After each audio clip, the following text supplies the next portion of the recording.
Hi everyone, it's Dawn. Welcome back to my channel. If you're new to my channel, my name is Dawn and I'm a 54-year-old woman here in the mature beauty community.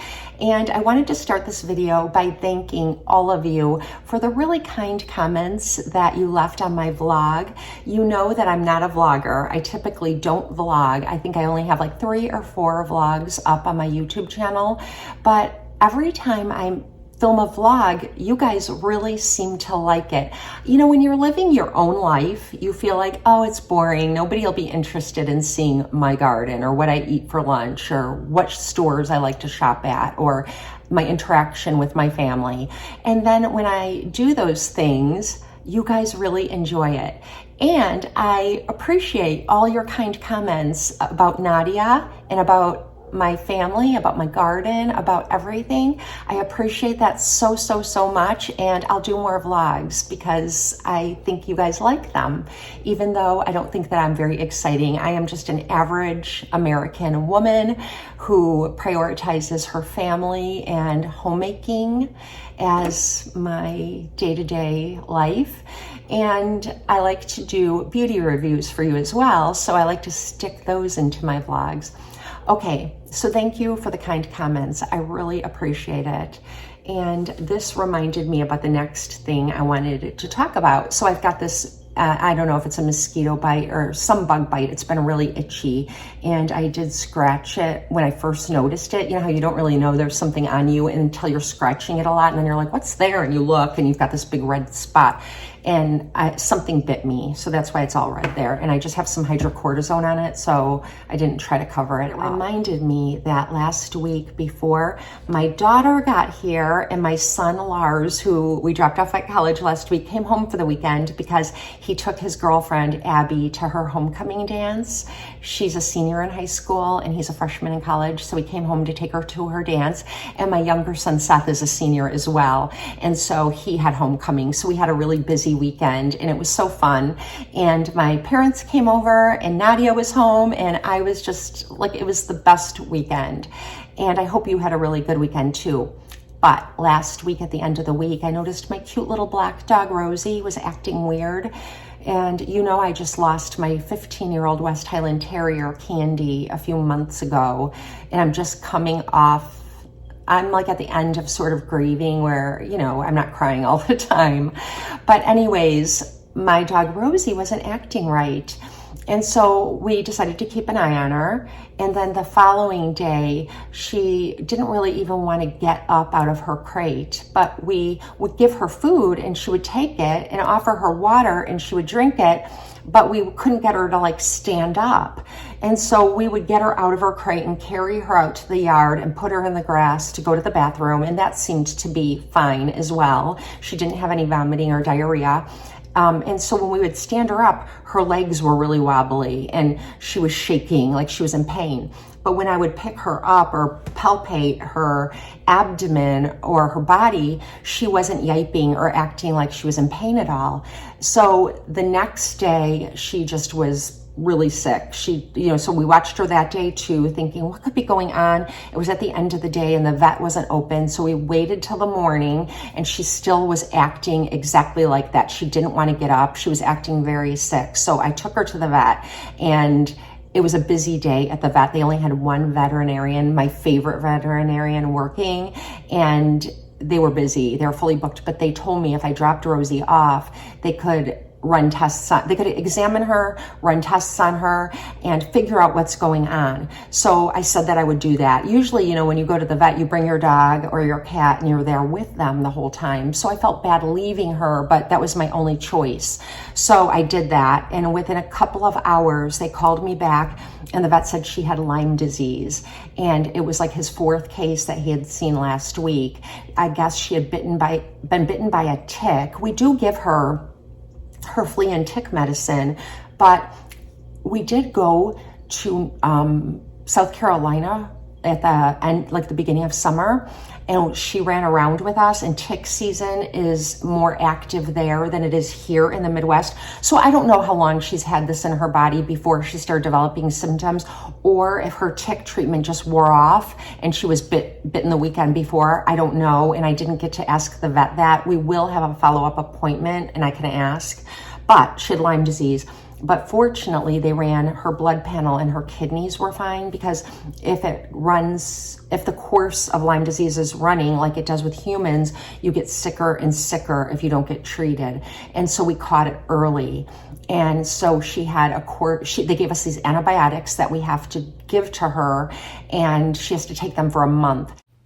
And she was so uncomfortable because her limbs, all her joints were swollen. I forgot to mention that. So she was super uncomfortable. And now, after being on the antibiotics for a few days, she's much better and acting way more herself. So yeah, it's going to be a long course of antibiotics, but I'm definitely going to follow through every step. I don't care. I'm going to do it. I'll give her the full course. I'm going to do everything I have to do because I love her so much and I hate to see her sick. So that's what's going on here with me. It's always something. I feel like I'm always complaining to you guys. But having said all this, make sure that you treat your dogs and cats every month with their flea and tick treatment. We try to, and sometimes we do forget. And, you know, I will never forget again, because an ounce of prevention is worth a pound of cure, definitely. So that's that. And so today I'm going to review 2 products for you, 3 products actually, 2 from the same brand. And I was Googling Elizabeth Olsen movies because I watched her in Love and Death, the Candy Montgomery story, and I really enjoyed it. And I thought she was such a good actress. And I've seen her in another movie before. I think it's called like Mary May Marlene, something like that. And it was her first movie. I didn't realize it. And it's a slow movie, but it wasn't bad. And she's a really good actress. And when I was Googling her, I found out she's the ambassador for this Korean brand that only has a few products. It's kind of strange, but you can purchase them on Amazon and they are not expensive. And I've been using them for about 6 weeks now, and I just haven't had time to review them for you because my other, like whenever I do Get Ready With Me's, I usually do all one brand, or I sort of have a way that I'm connecting products together. And so I haven't had a chance to do this. So I decided I'm just going to do it because it's a really good product and I want you guys to know about it. And it is the Soft Finish Sun and Milk from Misa. And this is an SPF. And it's an SPF 50 with PA+++. And the box is all in Korean, which I can't find, but oh my goodness, it's in my hand. I thought I was holding the product. I'm not even gonna edit that out because if you have, I don't know, I guess even if you're not in menopause, you do things like that, but it's like me with my glasses up on my head. And I walk around saying to my family, where are my glasses? Where are my glasses? Someone help me find my glasses. Or where is my phone while I'm talking on it? Do you guys ever do that? So this is in Korean. All the words are in Korean, but some of them are in English in here. And this is a brightening SPF 50 Sun Milk. And I'll tell you more about it as I'm using it. Because if I tell you all about it right now, then there's no point in watching the rest of the video. So it looks like this. And you can see it has a little bit of a pink tint to it. But when you rub it in, it's very brightening on the skin. And it kind of acts as a primer. So I really like it. And I'll tell you more about it as I'm using it because I have more thoughts. And the next thing is another item from Misa, and it is the Cushion Foundation. And I am so happy to have found this. I'll show you more about it as I'm using it, but this is exactly the kind of product I was looking for. You may recall before I went on spring break, I was looking for a product that's like a foundation in kind of a cream or cushion form. I was kind of hoping that would have an SPF in it, and I don't think that this does, but I love everything else about it.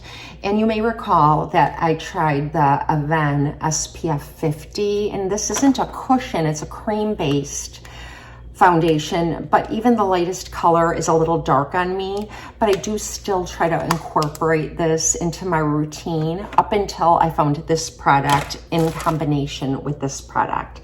And so I'll show you more about this. And these are very inexpensive products, like drugstore prices. And once you have this, you can purchase refills, so you don't need to keep purchasing the compact, which is really nice.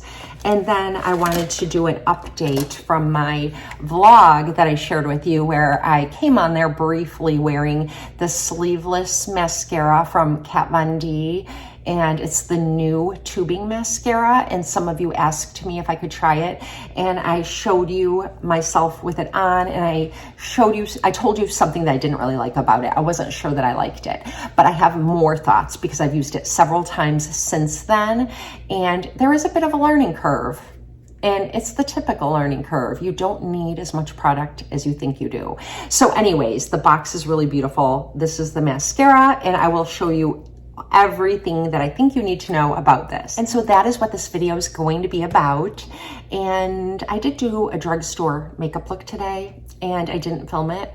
But if you'd like to see this makeup, I don't think there was anything special about it, but sometimes when I film a video and I'm talking to all of you guys, you will suddenly be asking me like, oh, can you show us that eye look? Or can you tell us what lipstick you're wearing? And if you would like to know, I can do a get ready with me using these products. But when I'm editing this and then I upload it to YouTube, I may find out that it isn't even a really pretty makeup look after all, and you might not want to know at all.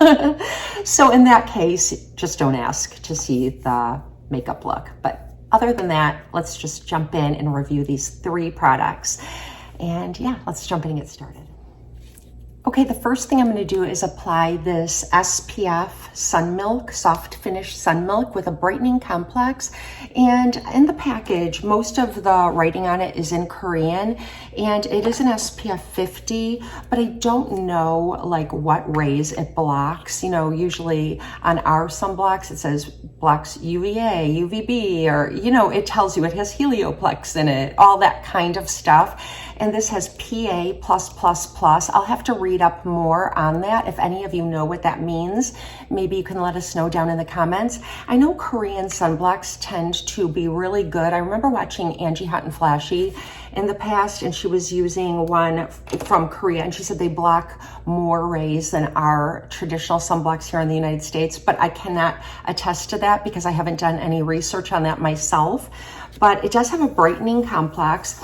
And I do have my La Roche-Posay sunblock on already, the tinted one, and I'm just gonna apply this over it. So it's just a little extra sunblock, and I'm just really using it for the brightening complex. And something else I really like about it is that it dries down and soaks into your skin, and it doesn't leave you feeling sticky or tacky or anything like that. It definitely does brighten, and it doesn't irritate my skin. And it does kind of make my skin have like a primer finish on it. So I'm really using it just for the primer, and I'm counting on my La Roche-Posay for my actual sun protection. So I really do like this a lot though. And I'm gonna read up more on it and see what I can find out in terms of what rays it blocks and all the information. So next time I can tell you. But I really do like this. And if you know more about this Korean sunblock, please let us know down in the comments. But this is the star of the show. And this is the Misa Magic Cushion Cover Lasting Foundation. And it only comes in 3 shades. It comes in 21, 25, and 27. And so I thought for sure it wasn't going to work for me, but it really does work for me. The lightest shade, 21, works really well for me. I have a feeling it's one of those that it covers an array of skin tones in the light range, and then the 25 more of the medium, and then 27 the deeper one. That's what I think, but I don't know that you can find it matching your skin tone. I really took a gamble, but it was only $11.99, and I could always send it back if it didn't work. So this is what it looks like in a cute little pink compact, very easy for transporting around. It does have a mirror on the inside that I'm gonna cover with my hand, but it's a mirror filling the whole lid. And then it has an applicator, a little sponge here. And you take out your little sponge, and then the product is in a cushion. It reminds me of the Physicians Formula cushion foundation that they had many years ago. I loved it. It was in a blue compact that looked like a pin cushion. Do you guys remember that one? And you just kind of press down on the cushion, and you can get refills for it. So you don't have to keep buying a new compact every time you need one.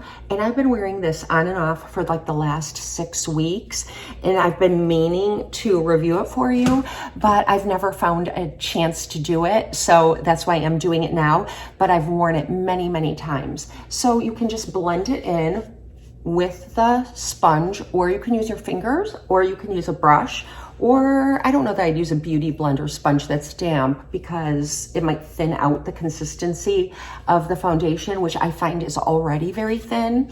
And it really does a good job of covering all my flaws and imperfections, and it blurs out pores. And as you can see, I do go over my eyelids with this, like I do with all my foundations, and it doesn't irritate. And I just take it down onto my neck. And as you can see, the 21 is a perfect match for my very fair skin. And let me see. It does look light, and it looks like it has more yellow or neutral undertones than pink for sure. And so it does kind of make me, like, it's not the perfect match for me, because if it were, it would have peachy or slightly rosy undertones, or the neutral in this kind of veers on a little bit of gray, but it doesn't look bad. It actually is one of those that looks better as the day wears on. And I can put the pink back into my skin with my blush and all that. So that's what I'm gonna do.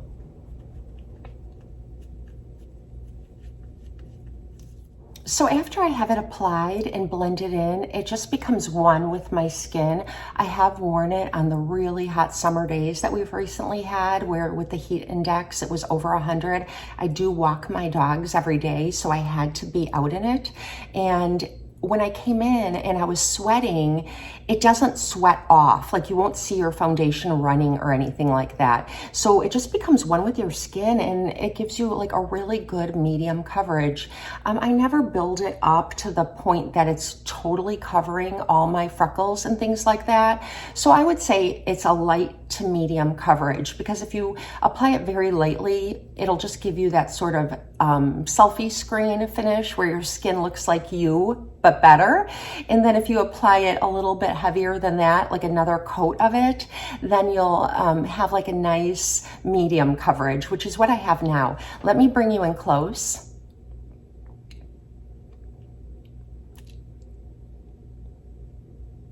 You can see my freckles still through it, and I don't mind that at all. And I can usually wear it for a good 10-hour day. I usually wear my foundations for like 10 to 12 hours, and I've never really checked after a super long day of like 12 to 14 hours. I'm not even sure that I've had a day like that in the past 6 weeks, but definitely for 12 hours, when I get up close to my magnifying mirror at the end of the day, it still looks pretty good. Okay, so I hope that you enjoyed the review of this foundation, and now let's go on to the next product. Okay, the next product I'd like to review for you is the new KVD full sleeve mascara, and it claims to be a long and refined mascara, or it makes your lashes look long and refined. And this is what the box looks like. It's so pretty. I suppose that is a sleeve. If you were to get tattoos all over your arm, that would be a sleeve. And I really like the artwork on this box. If I were ever going to go down that road and get a sleeve, this is exactly what it would look like. I have no plans of getting a sleeve, by the way, but if I were, I'd bring this in and say, can you do this all over my arm? And everybody would say, wow, that's so pretty. So many beautiful flowers. Looks like, is that a dahlia? I love dahlias. I love the colors. Anyway, I'm not reviewing the box for you. I am reviewing the actual mascara. And I did give you a little clip in my vlog video of some initial thoughts of this mascara the first time I used it. And in that video, I came on and I just gave a brief initial reaction. And what I noticed the first time that I used this is that it did lengthen my lashes, and they looked really pretty. And I always go in with 2, maybe 3 coats of mascara. And when I went in with the second coat, I was doing like going over my lashes, you know how you do several strokes, and it started to look spidery pretty quickly. So today I'm going to try using it with just one coat, and we're going to see how they look. And then if they look pretty good, we'll try a second coat. And if it does get spidery, I will comb through them. But it did wear like tubing mascaras wear, which is what I love so much about tubing mascaras. You apply them and they don't flake, they don't smear, they just stay exactly the same all day long until you wash them off with a little bit of pressure from either your hands or a wash rag in warm water, not cold water. So if you're wearing your tubing mascara and you go out into the rain and you get a little bit of mist on you or something like that, your mascara is not going to run. Without further ado, here is the mascara, and here the sleeve is in black and white, which is the trend nowadays. When I was 18, I got a tattoo. You might not know that. And colored tattoos were very popular then. And you'd get like a very vibrant greens and reds and things like that, like this. But nowadays, all the cool kids are doing just black and white. And this isn't white, this is gold. But that's what I'm seeing in all the youngsters that I know.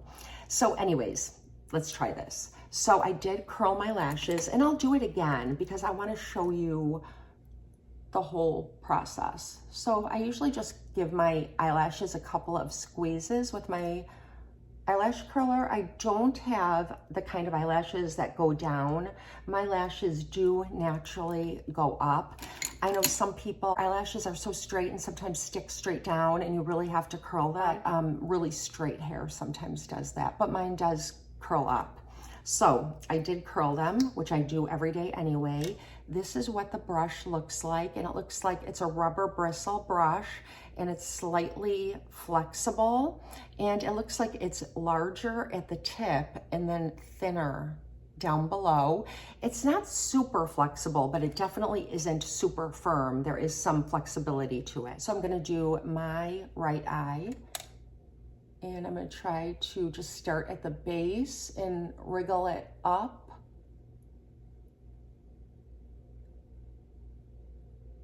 And even though I'm going over the same lashes, that's what I do for like my first coat with any mascara that I use. So that's the first coat. Let me do the bottom. And it doesn't get clumpy right off out of the gate. There's no clumps.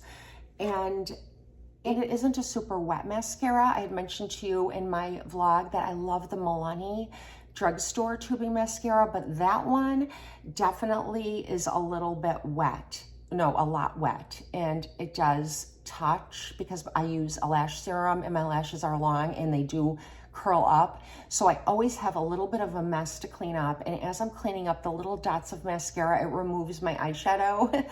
So I always have to go back. It's kind of a pain. I'm waiting for the tube to dry up a little bit, as they do when you have them for a period of time. I'm gonna go ahead and apply one coat to my left eye, and I'll be right back. Okay, I applied one coat to my left eye. I'm gonna bring you in close so you can see how it looks with only one coat.